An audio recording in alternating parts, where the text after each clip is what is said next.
I'm here today to discuss a new study that was recently published in Fertility and Sterility. In this study, the authors drew two important conclusions. Number one, premature progesterone production during an in vitro fertilization cycle has an adverse effect on outcomes. And number two, that by transferring embryos in a frozen embryo cycle, as opposed to a fresh cycle, you can obviate that adverse effect.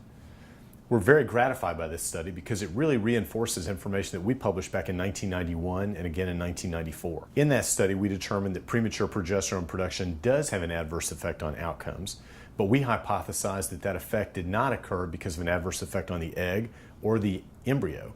Rather, we believe that the adverse effect was exerted at the level of the uterine lining or the endometrium.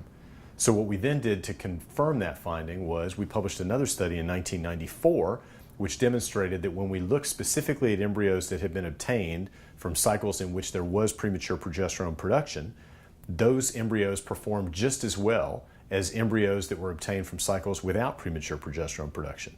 And what this did was this confirmed our finding and our belief that in fact the adverse effect of premature progesterone production is real, but it occurs and is exerted at the level of the uterine lining, and it doesn't affect either the egg or the embryo.